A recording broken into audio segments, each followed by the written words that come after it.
Simba, let me tell you something that my father told me. Look at the stars. The great kings of the past look down on us from those stars. Really? Yes. So whenever you feel alone, just remember that those kings will always be there to guide you. And so will I. Welcome to the Biscuits and Blurays podcast, where we watch Blu-rays and the biscuit thought they smelt bad on the outside. I'm your host, James. You're my host, Jade. Hello. Hello. Contrary to the opening, this is the Star Wars Episode 5 podcast episode. It is. Star Wars is happening. Mm-hmm. Happy about it? Do you feel good about it? Yeah, I guess. Okay. We're going to go off on a little tangent for the first maybe couple minutes or so. Just to talk about some news we had this week. This week, obviously, acting legend, icon, thespian. Yeah. James Earl Jones passed away. He did. And we can't not talk about him while we're doing a Star Wars Absolutely not. He's trilogy. so iconic. And yeah, obviously he does the voice for Darth Vader in the Star Wars movies. Up until recently, I think his last one was Rogue One. Oh, okay. That's why his voice sounds a little bit different. Yeah. He's slightly older. But obviously, people might know him from The Lion King, Coming to America, loads of other films as well. But are you a fan of James Earl Jones? Oh, yeah, definitely. It's a voice that... He's appeared in The Simpsons a few times. Yeah, I know. He plays Maggie's speaking voice in that one Treehouse of Horror. I know which one that is. You know which one I mean? Which turns into the alien. Yeah. This is indeed a disturbing mess. Yeah. What a legacy to have. I know, some great films he's been a part of and played some absolutely legendary characters. Obviously, he's had a big body of work, but in terms of Star Wars, he was the speaking voice for Darth Vader. Yeah. David Prowse did the actions, I guess. So he never really had to go on set for this. No. If Darth Vader didn't have the voice that he does, do you think these films would be anywhere near as good? I don't know, because I often find, especially in the first one, in A New Hope, he's a bit clunky as a character. He's kind of marching backwards and forwards. It's a little bit all over the place. Yeah. I think with the costume, and you've got the kind of the score, the voice needs to be perfect. It needs to be menacing, powerful.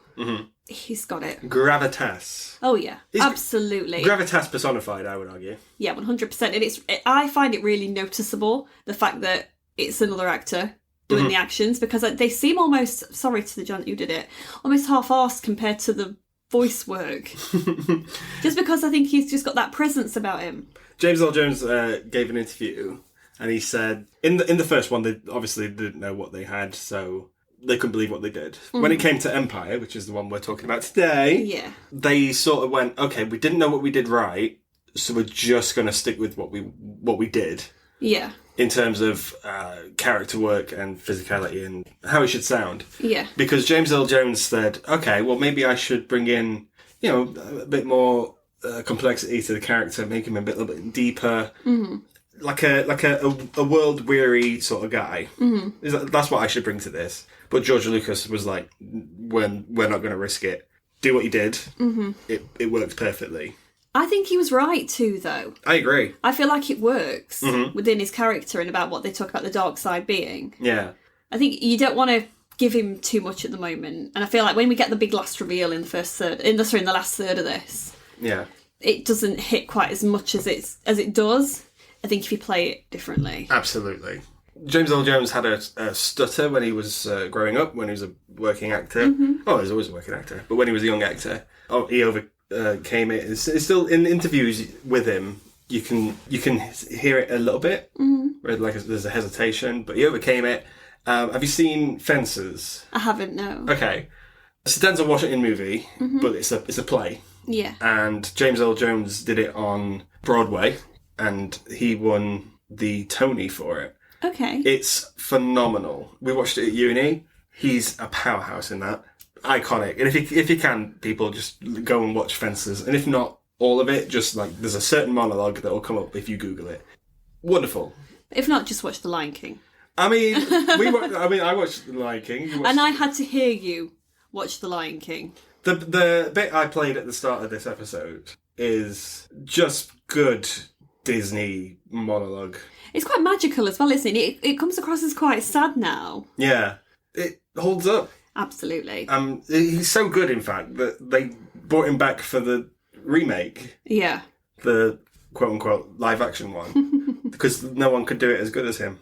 And he basically just said the same lines he said in the first one. So really, they shouldn't have paid him anything. They should have used exactly the same lines. He got 2 paychecks for the same movie. For the same thing, yeah. Yeah. James Earl Jones, rest in peace. You legend. Absolute icon. Right, that's done. Empire Strikes Back. Yes. Episode 5. We've just watched it. Mm-hmm. You have only seen this once. I have, and I was a child. What stops you from ever watching it more than once? I had life outside of Star Wars. Okay. I don't know I mean, why. good for you. Well, hey. Yeah. No, I remember watching it when it came on TV with my dad. But then it never really came on very much around like Christmas time. It was always A New Hope or the Return of the Jedi. And then when the new ones came about, that was what really drew me to Star Wars, because I went to see The Phantom Menace at the cinema. Mm-hmm. It was those I'd seen a lot more, and then it was them that started getting more time. Yeah. On TV. On TV, yes. It made me The Phantom Menace. I think I've seen that more than anything. Okay. Sorry for me. I mean, yeah. That sucks for me. People argue, and I'm one of these people, that Empire Strikes Back is the pinnacle of any Star Wars movie. I feel like I've seen more of it because I've seen so many clips of Han being frozen. I've seen... I am your father. Yeah, and the Luke hand crying bit. Yeah, Yoda stuff. Yeah, because so much of that is brought in whenever they're interviews about great movies and stuff like that. Mm-hmm. Any kind of documentary show where they've ever have to use Star Wars footage, they tend to take from this film. So I feel like I've seen it more because I've seen it in clips from other things. Okay. But now you've seen it in its entirety. Mm-hmm. We've just watched it. How do you feel? First opening scenes were okay, I guess. Pretty cool. Okay. But then it got so boring, I'm sorry. I thought it was boring. Unacceptable. And then it got better. Okay. You gave it 4.5 on Letterboxd. I did, because when it got better, it got really, really better. Okay. The great vocabulary from me there. A sequel should always take what it's learnt from its predecessor and bring new things to the forum. People say that Empire Strikes Back is the ultimate sequel. Mm-hmm. For these reasons alone. Do you think it's better than what came before? Yes. Why? Well, I thought the first one, they were doing a lot of world building. There are a lot of really slow parts in the first one. Now I think because these characters are grounded, we know them now. Yeah. I don't know, I feel like they have a lot more to do in this. Okay. I find myself really invested in Han and Leia. You can relax a little bit into some stuff that's going on here.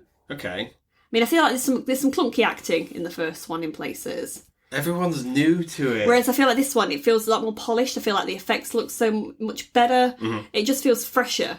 And I feel like some of the ideas with the things in the snow, what are they called? You know, AT-ATs. I think they're so cool. Yes. George Lucas is not the director of this one.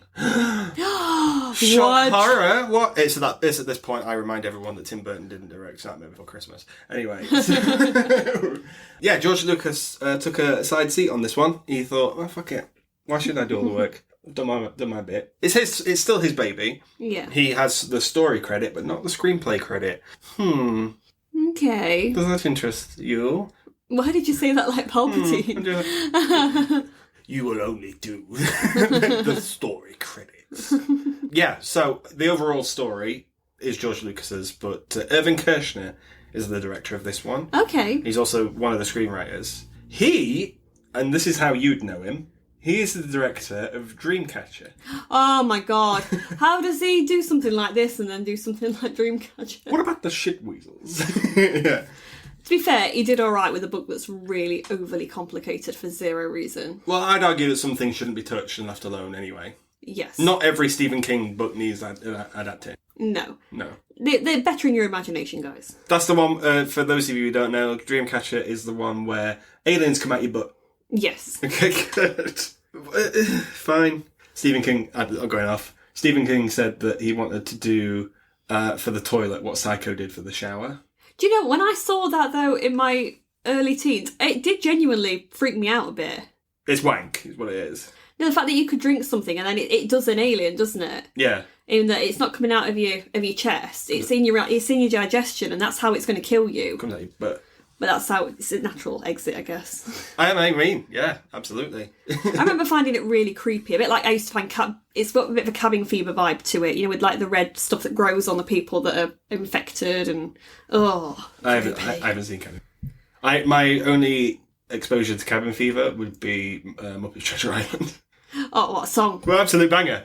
We're not talking about any of these films. We're talking about Empire Strikes Back. But I don't know how the director can direct both of those films. It baffles me as well. Yeah. Do you think it's a better written script? Because I do. Yeah, I agree. It feels more natural. Why do you like it? This film, you should a sequel should always take what's come before and run with it and whatever, yeah. But it is the lore that it adds to it without it weighing it down. I think it's a masterpiece for that, and that alone. How do you find the addition of new characters in this? I love them. I love it. You don't. This is a problem for us. Love all of them? You love... Oh, wait. Which character are you thinking of? Oh, no, you said it, you admitted it. Which characters are you thinking of? Because I'm thinking of one, you're thinking of the other. I know which one you're not thinking of. I know which one I'm not. I'm thinking of. We're talking about Lando and Mr. Fett. I mean, I wasn't. I honestly completely forgot about Lando. I was talking to Yoda. Oh, God. Oh, fucking hell. I don't know whether this is because I'm a Muppets fan. Yes. It could be that. I love Frank Oz and Yoda in this movie. And you asked the question when he came on. You were like, that's not Yoda. Why is he behaving as such? No, I just said, why is he acting like that? I'm paraphrasing. Because I think if the Empire discovered where he was and he behaved the way he does, he's like, what's that make one great? And stuff like this, then people be like, it's not Yoda. That's not the Jedi Master that, lived through the Clone Wars and stuff. I think it's a misdirect, and I think it's very clever. I'm glad you think so. I think it's just weird. Okay. We'll talk about Yoda more in a sec, because obviously we're going to talk about the movie. The visual effects are better. They are. They just are. I like them. And you like a puppet, don't you? I'm a sucker for a puppet. Yeah. Also, credit to them for doing a bit of stop motion in there as well. Yeah, I knew you'd love that. I am who I am. I like stop motion animation, and it uses a bit. It uses a bit for the tauntauns. Snow dogs. Snow thing. Snow dog camels. This is the first instance of a Force ghost, an Obi-Wan Kenobi ghost. Mm-hmm. How do you feel about that? I get it, but I feel like Ben Kenobi could just keep turning up at times you just don't want him there. But also not turn up when you need him. Yeah. Because this opens on the snow planet Hoth, and Luke's doing a scouting mission. And at no point does Obi-Wan go, Luke, you're about to get twatted in the face by a Yeti. There's a fucking Yeti behind you. Watch out. He after the fact goes, you must go to the Dagobah system, where he's fucking, beaten up. Yeah. Bad times. Obi-Wan is the worst. He really is. Can't help but love him now. Yep, did you like that? Do you know where that was included? Because they love the actor so much and they needed him back in this. Not Obi-Wan, the Yeti stuff. No. Mark Hamill, unfortunately, had a car accident. Okay. His face was scarred ever so slightly. And in the holiday special, he's heavily caked in makeup because of that. In this one, they sort of wrote in a storyline where Luke Skywalker would have scars on his face. Do you know what? He looks sexy for it. Okay, well, let's I want you to plead your case, because I think you're bonkers. You think Mark Hamill is sexy, but only in this movie. Yeah. Right. I remember I need to rewatch the next one because I haven't seen that in years either. But he just wasn't sexy in A New Hope. Mm-hmm. He was a bit whiny. He was a bit mullety. In this one, with his hair all over the place, he's a bit wet. He's a big wet boy. He's a bit scarred. Yeah. Oh, he screams danger. He's taken after his dad. And I like it. This is a problem. He's taken after his dad. That's not a good thing. His dad is Anakin Skywalker. He is indeed. He doesn't like sand. No. Who does? Who does, actually? Who does like sand, guys? Yeah. I don't think it's a bonkers thing to hate. No. Especially when you're trying to woo a lady. Just tell her. When you were trying to... Woo, la lady. Oh, right. I didn't hear what you said. Neither did I. I said something completely wrong. If we're talking about sexy people, let's talk about the sexiest people. Not Yoda. Of course, Yoda. But the other people. Han and Leia. Oh, their chemistry is electric. First of all, their costumes are fire in this one. Oh yeah, I think her space hair is a lot better in this. I never cared for the gilet. Yeah, neither do I. I don't like that costume in general. Mm-hmm. But long sleeve jacket with his little curtains going on. He's only a few years away from Indiana Jones at this point, right? Ooh, Harrison, what are you doing to me? Here's me thinking you're talking about Leia. Not Carrie Fisher, no. Like, I find it difficult to fancy Carrie Fisher because I think she's so iconic. She's so iconic. Yeah, and therefore... She's in, like, goddess realm. Yeah, and my brain cannot go, okay, you fancy Carrie Fisher. Because I can't do it. But you can with Padme. Yeah. Because Natalie Portman, you know? Yeah, their relationship escalates in this one. Yeah, they go from kind of fighting a little bit. It's all very cute. It's all very, I'm mean to you because I like you. Do you think, though, their relationship is founded on just a dislike for each other? Mm-hmm. You do? I don't know. I think they both have a bit of stubbornness, a bit of sassiness to them, which they see in each other.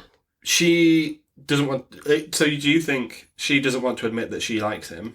And vice versa. I don't think he wants to fall for somebody. He wants to be that lovable rogue. Yes. Scoundrel. Yes, he doesn't want to... I suppose as well, if you fall in love, it makes you weak. Mm-hmm. Someone like him who's been on the run, he's got bounty hunters after him and stuff, you don't want to fall in love because that makes you vulnerable. Okay.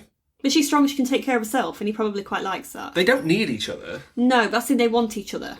Most of the film they spend alone, together. Mm-hmm. This is bad. This is bad news because they fall in love. Yeah. I do like them though. Oh, they're just so cute. Carrie Fisher and Harrison Ford were not having an affair at this point. Methinks. I think it said it went on for about 3 months during the first film. Yeah, and then fizzled out. I don't know if it fizzled out or not, as she said. When she were in her book. I think... Well, it's a long time since I've read it, and I read it once. I think there's a love there, but it's more of a respect and a... Oh, like...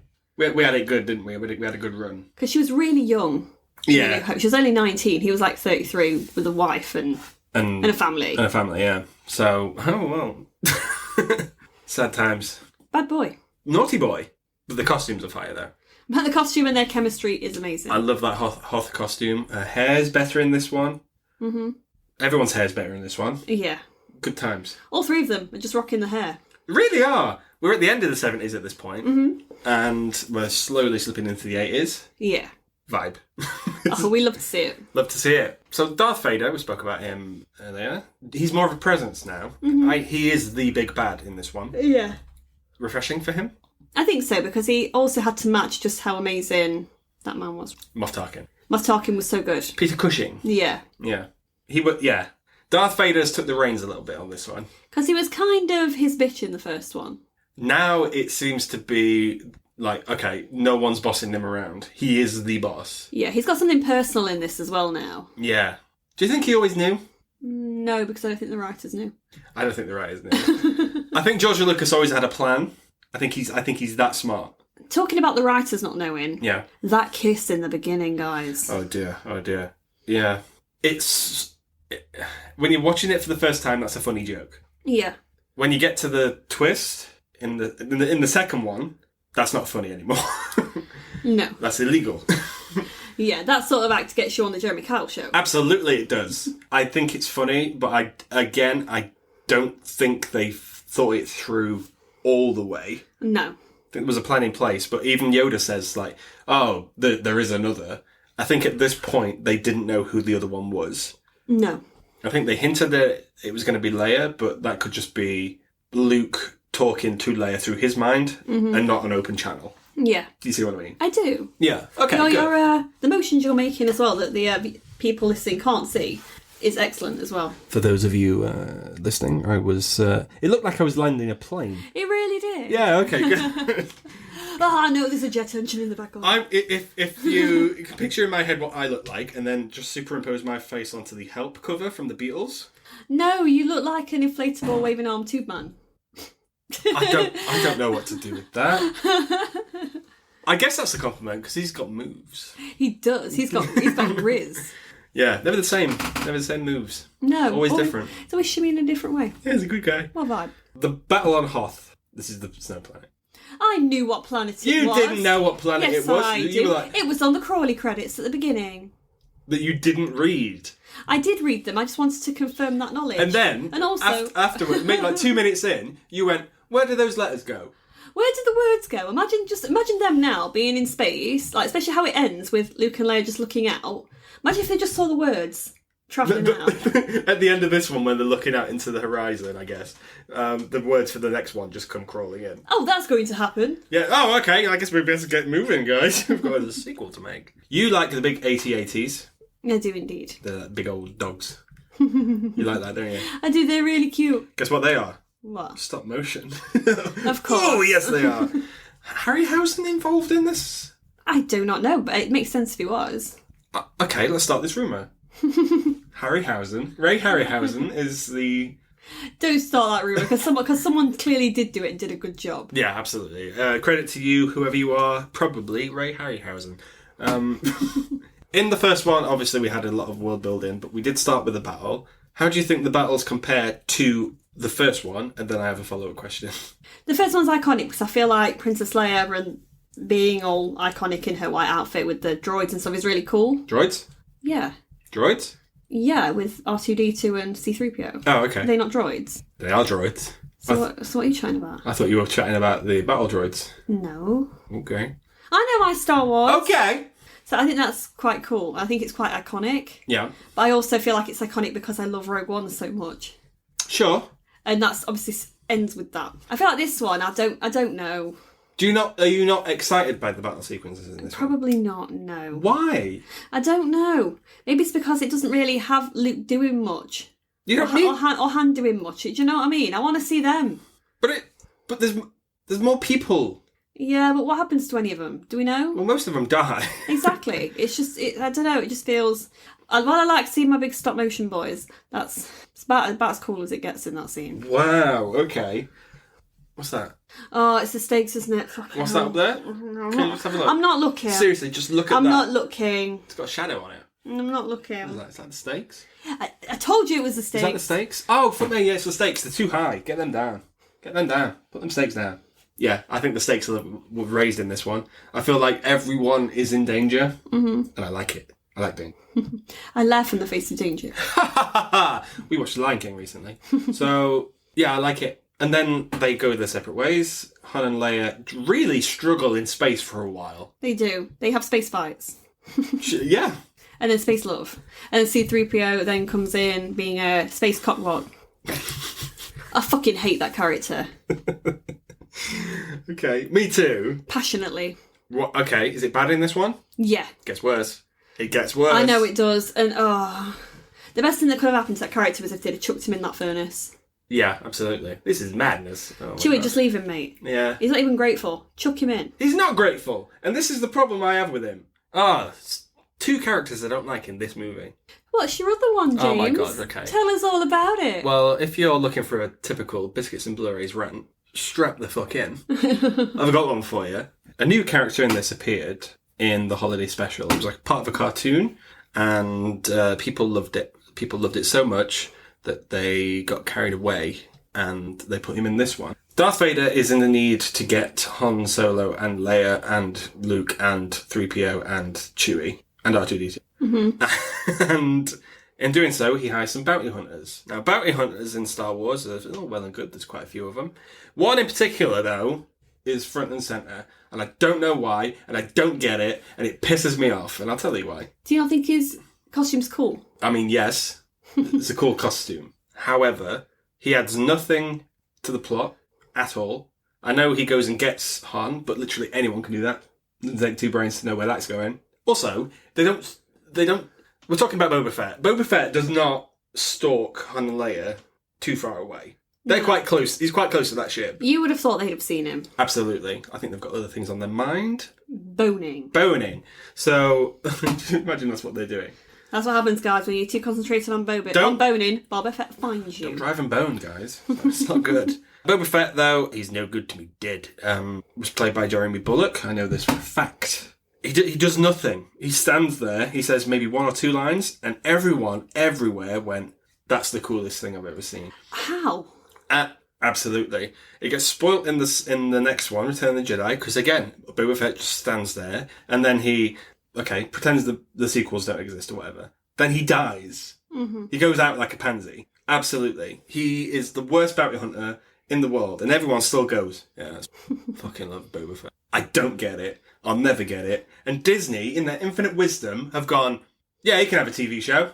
Everyone can have a TV show in this. Yeah. The Jizz Whalers will get their show next. Oh, I'd watch it. You like Jizz? Next week with the Cantina Band. So, but then Disney have gone, okay, well, no one dies really, not in Star Wars anymore. He can just crawl out of that Sarlacc pit, which is a work of fantasy. That is ridiculous. You can't just crawl out of the Sarlacc pit. Ridiculous. You get slowly digested over thousands of years. That's established in Return of the Jedi. I know it's probably a joke, because there's a scene in Parks and Recreation where Patton Oswalt is filibustering in a council office, and that's when you can just talk openly. And Patton Oswalt goes, this is how Boba Fett's going to come back, and he explains it shot for shot. And they recreated it for the TV show, Boba Fett's Return. I just don't get it. Why this character has a fandom, doesn't do anything. Why he appears in The Mandalorian, I don't get it. He should be dead. And why he's got his own TV show that he's barely in. Baffling.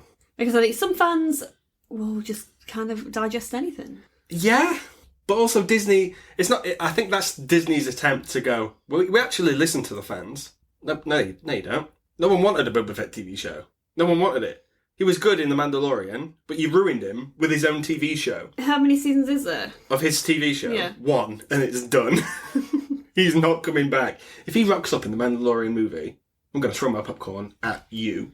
What? I'm not coming to watch this shit I'm going to blame you and you alone. What? Why? You like Boba Fett, don't you? No, I don't. He doesn't do anything. Doesn't do anything. I just don't get it. And I know I'm sad. I'm going to throw popcorn at you, though. You catch it in your mouth. You threw popcorn at me on our first cinema date. Did I? Yes. No, you didn't. You tipped it all out over me. Yeah, I did. You're so clumsy. You were like, oh. I didn't see the step. Yeah, meanwhile, Luke Skywalker is off to Dagobah. He's off to go and meet Mr. Green Boy, Greeny Good Times. Yoda. Boring. Why don't you like Yoda, yeah? No. Overall, you like Yoda? No. I thought you did. No. Even in the prequels? No. Why don't you like Yoda? I just don't. I never have. I don't get it. I don't understand why. I don't think he's particularly cool. Okay. Even in the prequels, when he starts actually doing some fighting, I think it looks weird. Sorry, guys, it's not my. I think he's iconic in how his visuals are great. I think he looks good in these films, but I don't know. I just don't like it. Okay. All right. Fine. I'm glad that other people do. Oh, it's a fucking icon. My boy's R2D2. I appreciate. I'm a droid girly. I think he's cool. Okay. I like my characters at Little and Green. That's all I have to say about it. Also, Frank Oz. What an iconic person to get to do the voice of Yoda. Obviously, Frank Oz is the director of Bowfinger. That's how everyone would know him. He was a Muppet guy. Muppets. He does the voice of Fozzie. That's probably his actual speaking voice, maybe. Most likely. Most likely, yeah. I like his speech patterns. I think you have to tune your ear a little bit to it. Mm-hmm. Why does that make one great? I've said that twice now. You have indeed. And do you know what? It's still irritating. Do you not appreciate he's a wise old wizard? Best thing about him is when he dies in the next one. Whoa, okay, but he comes back. Because it's Star Wars. Because it's Star Wars, no one dies. It's Star Wars. Unless they won't make money. If they won't make money, they stay dead. If they might make money, they come back to life. Okay, so the characters in Rogue One, they're coming back, right? No. Some of them are. Andor Season 2. They make money. They make money. So they get yeah. So they get to come back. Okay. I like all the stuff on Dagobah, though. I think that elevates this film to above its predecessor. I think it looks good. I like all the kind of marshy swamp and the kind of... it's very misty and foggy. I quite like the aesthetic of that. I have an interesting theory. Go on. And on this planet, there are snakes and there are iguanas. At one point, it cuts to a Komodo dragon. Mm-hmm. Which means that on our planet, Komodo dragons, snakes, and iguanas are aliens. And that is my take. But there's humans on these other planets. Yeah, but snakes and iguanas. Yeah. I find it weird that they couldn't get any alien creatures. They were like, chuck some snakes on. Yeah, they're weird looking though, aren't they? Snakes? Yeah. Okay. Yeah? Iguanas are cool. Well, it's a swampy, marshy planet. You're going to get swampy, marshy creatures, and if it's too expensive or whatever to make your own, snakes. Bring in what works and what looks cool. Yeah. Okay, I guess. Yeah, sure. I like the whole lessons of do or do not, there is no try. Mm-hmm. Powerful. Words to live by. Do you live by them? Absolutely not, but I would argue that some people would think that they are words to live by. Mm-hmm. I do not try. You do not try, you just go into the ball and go, no, go away. And I'm trying, I promise. Then it all kicks off. Mm-hmm. Good times. First of all, the asteroid. Big old worm. Oh, it's a good year for anything I'm watching that's got a worm in. I mean, we watched it this year, but it came out in 1980. What a good time for worms, guys. Cinematically, worms get it quite good, don't they? They really do. Yeah. Tremors. Dune. Yeah, Dune. Beetlejuice. Yep. Big old worm. This. Late night. Mm-hmm. Cinematically, if you're a worm, call your agent. I'm about to say, there's work for you out there. Worm work. Worm work. Do you like that they've separated the main three? Yes. You do? Because I think it's quite interesting. Okay. Them all doing their own thing. But I say separated, and we've got Luke doing his own thing. We've got Leia and Hans doing their own thing together. Mm-hmm. Yeah, but they are separated. They are, because I suppose Luke's got to go through this journey of learning how to be a Jedi. He can't just know it all. Yeah. Oh my god, that bit's boring. I know you like it, but I don't. It picks up the X-Wing. Do you know, if you're learning, I want to see some training montage. That's what I want to see. I want to hear a Rocky kind of song going on there. Okay. I think Rocky was just maybe come out at this point. Unless you're playing a song by Survivor and you're showing me different intermittent clips of you learning how to become stronger. I hate to break it to you, but this isn't Rocky 3. Damn it!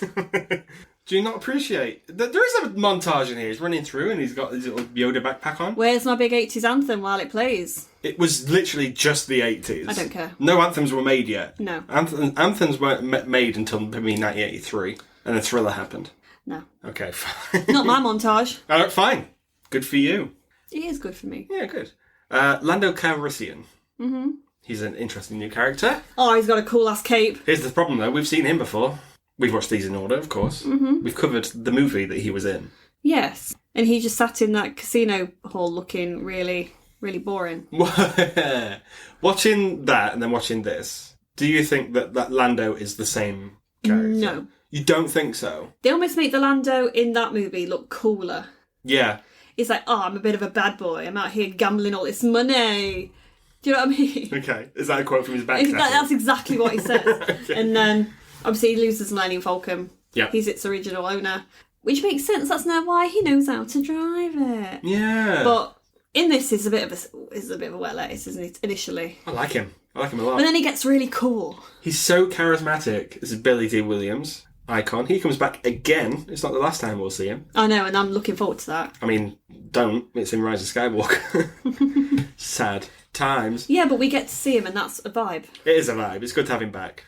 But I think he's a good character. I think he's got charisma. He oozes it. If anything, if he was going to give Boba Fett his own TV show, I don't want to see that shit. I'd prefer to see someone like him. Now this is a problem that Star Wars has had. They've been trying to make a Lando TV show since Solo came out. Mm-hmm. It's not took off. It's a shame, because I think he's cool and I think he brings something new to it. Yeah. But it would be with Donald Glover. Yeah. Yeah. Obviously, Billy D. Williams. He's a little bit old now. Like 1,000 years old. But yeah. So you'd see more of that character? Yeah, I think he's cool. I like that. I like how, even if you don't watch Solo, and you don't need Solo, you don't. No. But if you didn't have it, you could get a clear picture of what this friendship is between Han and Lando. Mm-hmm. That's good writing and acting on their parts. Yeah. Yeah, good. We didn't mention this in the first one. I'm going to mention it here. Ralph McQuarrie. Is this a name that rings any bells for you? No. He is a designer of matte paintings. Okay. MATTE. Mm-hmm. And most of the big wide shots in Star Wars and production designs and stuff are Ralph McQuarrie's. They basically translate. Okay. iconic. Smashed it out of the park. Particularly on Cloud City, Lando's place. Yeah. I think it looks beautiful, genuinely. It is a stunning movie. Yeah. There's a shot in here I really like. And it's when Luke meets Darth Vader at the top of the stairs. Mm-hmm. And then it's like all dark and stuff and silhouetted, but then the lightsabers come out. Yeah. Good times. That entire sequence between those two, that fight, I think is so cool. It's one of my favourite fights in Star Wars. Mm-hmm. I need re-reminding of the fights in the next movie because, again, I've not seen it in a very long time. If you want lightsaber fights, you're not going to get many. There's one on the Jabba's barge, and then there's one at the end, and that one's not as good. It does mirror this one a little bit, because obviously it's Darth Vader and the shoe's on the other foot. The apprentice has become the master, whatever. Mm. But it's not as good as this one. I like it. I think this one's great. I like the way it's lit. Mm-hmm. It is lit. Wow. No, I think I like the kind of way we use the shadow, the kind of like mist and steam and stuff. It's great. Yeah. Good. Let's talk about Han and Leia. They are in love now. Mm-hmm. Do you know why? They've said it. No, she said it. But, okay. This is a well-known fact. I'm not telling you anything new. Harrison Ford, they did many takes of him saying, I love you. Mm-hmm. Didn't work. Couldn't get it to work. Probably because Harrison Ford doesn't love anything. So... Harrison Ford decided to go, yeah, I know. I mean, not like that. But I think it adds to that character. And it's iconic. I know. Hey! There's nothing worse for a person to tell someone else that you love them and they not say it back. Well, if someone says back to you, thank you. Oh, God, yeah. I know. You think, well, fuck you then, mate. Yeah. I'm lucky that I've not had that happen. Me too. But I've known it to happen to other people. I've had a best friend it happened to. I was like, don't tell him. All of my friends were like, don't tell him you like him because he's just a bit of a tool. Uh-huh. She said it, and she got the dreaded thank you. And it was like, oh, mate. Did he ever get to that point, though? No. I don't remember them getting to that point anyway. She married someone else now. Hey! But happy endings for all. But no, I feel like Leia deserved a bit better than that. You could have said something else. But in Return of the Jedi, they do it. They flip it, where he says it, and then she goes, "I know." Maybe that's cute then. And that's I don't know. It's bad. He thinks he might die in that scene, and that's the best you can come up with, mate. Yeah, it's iconic though. The fact that you like it. Okay, good. And so many Star Wars fans do love it, and I love that. People genuinely get tattoos of it. I know. Hey. Yep. So Han's frozen in carbonite. I always thought that was quite scary. Yeah, it is quite creepy. Yeah, like just being. But I don't like how that is not a reflection of what Harrison Ford looks like. Oh no, it's really not, is it? They've done him dirty with that. I think so as well. But I don't understand what's off about it. I think it's because his hair looks just like one big clump at the front of his face. I think his lips are all peeled back. His hands are all weird. I mean, if he's frozen at the point where he's been attacked by like a leaf blower, then I think that's what happened because it all shot at him, didn't it? So it did. He put his head up and he went steamy. They must have spent so much money on those fucking steam machines, by the way, because everything's steaming. Absolutely. The fight between Luke and Darth, obviously iconic. It really is, and Mr. Luke just gets more and more sexy throughout that scene. And by sexy, you mean sweaty and he gets his hand cut off? Yes. Okay, good. No, he just looks so cool, and then he gets his hand chopped off, but he still keeps moving. Great. Yeah. He's still getting away from him, he doesn't care. And then we get both a bit cringe and some amazing acting from... Before we talk about that, though, I do want to talk about the scene from Rogue One and the scene in this, where Luke's walking through that corridor and he's like, where could he be? And you can't hear anything. Darth Vader's holding his breath. He must be, because obviously he makes a noise when he's not very good at stealth. Absolutely not. He'd be shit in that, don't speak and stuff like that. I can hear him. He's over there. Yeah. Don't speak? Is it the one with the blind man in the house? Don't breathe. I don't breathe, yeah. That's all he can do. All he can do is breathe. Yeah. And then Darth Vader comes out of the shadows and his breathing's faster and he seems more aggressive. There are glimpses of the Darth Vader that we do get in Rogue One at the end. And I think I genuinely don't think I've ever picked up on it before, but that's my Darth. Yeah. I think also you've had to spend the entire film listening to me going on and on about Rogue One. Because I love that film, guys. Yeah, it's good. It's not as good as this. Lies, but okay. It's not. This has better characters. It has better characters, but Rogue One's just, it's otherworldly. It's great. Okay, good. But yes, the plot twist to end all plot twists. Let's talk about it. It must have been weird in the 80s. Mm-hmm. Having to send a letter to someone and being like, oh, did you know? Did you think... Okay, there's only a few people that knew about this. And Mark Hamill has been in interviews saying, like George Lucas told him and told someone else. The screenwriter, George Lucas knew it, and then Mark Hamill knew it. Yeah. Those are the three people that knew. The problem is that he told Carrie Fisher. Which one? What do you mean? Who told Carrie Fisher? Mark Hamill. Yeah. And unfortunately, Carrie Fisher was a bit of a gossip. And Carrie Fisher told everyone. She told everyone. Yeah. It must have been tough to keep it a secret as long as they did. Yeah. Why do you think it's cringe acting? His no is a bit cringe. I'm sorry. I'll always think that. Mm-hmm. But if you see how he moves his face before and afterwards, yeah, and how he almost looks scared and bewildered, it's perfect. He's amazing. But I don't know why that scream has always made me go, oh, you give me the ick there, mate. Yeah. Is it because his mouth is like a... Yeah, maybe. Yeah. But it's iconic, though. Mm-hmm. But yeah, another take would have done, I think. You'd be like, you don't want to try that again? This is... Mr. Mohawk. This is Luke at his rock bottom. This is his lowest point. I like seeing... Well, Empire, obviously in the last one, the good guys won. Mm-hmm. In this one, the bad guys win. Yeah. That's quite unique for a sequel. Because then you're like, oh, what's going to come next? Sequels do it all the time now. They do. It's the rule of sequels. You've seen Scream 2. I've also seen something else that did it. Infinity War. Infinity War did it. Everyone died. Good times. Because of this. Yeah. Heroes are not necessarily safe in a sequel. No, absolutely. Also, hands aren't. No. There's an interesting fact about the MCU I've got here for you here. Let me just whip this out. Here we go. Do you like it? I've told you to stop whipping that out. Oh, actually, no, here it is. In the MCU, well, they did Phase 1, Phase 2, Phase 3. Mm-hmm. Phase 2 is inspired by Empire Strikes Back. And the reason is, because Luke Skywalker gets his hand cut off in Empire Strikes Back, they thought, okay, every film in Phase 2, someone's going to lose a hand. I didn't even know that. It's true. I don't even remember enough about those films to remember that. I mean, yeah, they are the weakest of them, for sure. But if you watch them again, and I imagine we'll watch them at some point for this. Oh my god, yes, probably. You don't seem thrilled. No, because I felt they all merge into one. Yeah, but yeah, someone loses a hand in each movie. Excellent. Good times. Then Luke falls down the big shaft thing. Mm-hmm. And he falls very screamless. Yes, he does. It's all very graceful. Very, very Tom Petty, though, It's very CGI-y. And then he falls into a hole, and he's sucked out onto some weird weather vane, and he falls really pathetically on it. Yeah. He decides he'd prefer to hang upside down and ask for Leia's help, not sit upright. I find it weird that he doesn't just sit upright. That's a perfect seat.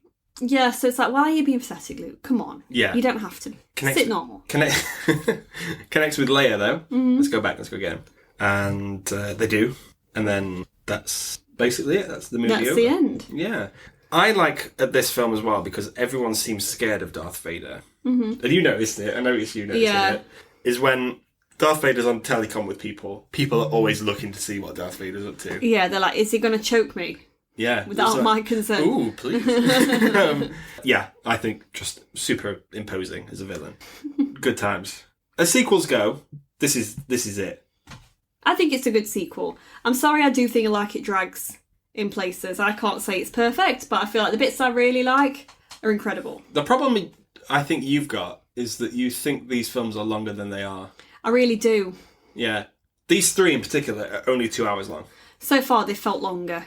And I feel like it's because it drags in places. I think these ones have been a breeze compared to what we've watched previously. They have, but it still doesn't mean they don't feel long. Okay. Am I biased, though? Am I the problem? Maybe. I remember these are films I've not come back to watch in years. Yeah. Of them, then, the original trilogy, so far, you'd say this one is the best? Yeah. Good. I'm hoping, even, that it stays that way. Okay. Do you think it will? I'm not too sure, because I remember Return of the Jedi being the last one I watched out of the three, and I think I've seen that a few times, because again, came on at TV at Christmas. Mm-hmm. And I remember thinking the Ewoks were super cute. Okay. Big teddy bears. They're big teddy bears. I remember thinking they were fucking weird. Yeah, it's Warwick Davis. You've got all these other Not him in particular. It's because you've got all these really cool aliens in Star Wars. Like you got the Cantina Band in the first one that are really cool, and you've got all these aliens in the bar. Then you end up in like the final battle stuff with these big teddy bear aliens. So why is Chewbacca an exception to the rule? It's weird. What are you talking about? He's a big dog. So. And that's dogs are okay, but bears aren't. No, that's not what I was getting at. It's just that they could have gone for anything cool. Mm-hmm. And that's what they went for. Yeah. I'm right there with you. We'll talk about it next week, because I think there's a reason for it. Mm-hmm. But I don't love that movie. It's like, let's go do our final battle on Care Bear Island. That's literally what it feels like. Someone wants that as a t-shirt, don't they? Yeah. It's like the fourth time you've said that today. I've not said that once today. No, I'm going to say you started that. You said that. Let's go, a catchphrase. It's not my catchphrase, guys. Let's start off right on Care Bear Island. Is this better than Space Jam? Yes. I agree. This is perfect. I'd say it's a perfect movie. More so than The Last Jedi. I don't think The Last Jedi is perfect. Yes, you do. It's your favourite movie. It's my favourite. Okay, there's a difference between what I think is best and what's my favourite. My favourite movie is The Last Jedi. We'll talk about that. I know people are probably up in arms about it. I like that movie a lot. But the best Star Wars movie ever made is this one, Empire Strikes Back. they're all going to be crap now from this point for you, Boo. I mean, no, we've still got, hang on, 1, 2. We've still got 2 good movies left. Return of the Jedi's passable, but it ain't this. We get the gold bikini Leia, that's the vibe. Don't want it, don't like it. I think she looks cool as fuck though, she looks great. We'll talk about it. But yeah, better than Space Jam? Yes. Good. What about you? Do you think it better? I think it is better than Space Jam. Star Wars The Empire Strikes Back Episode 5. Do you like it? Let us know. Is it the best Star Wars movie ever made? Let us know. No, it's Rogue One. Okay. Thanks for talking Star Wars with me. I know you don't like it. No. We'll see you next week, guys. Bye.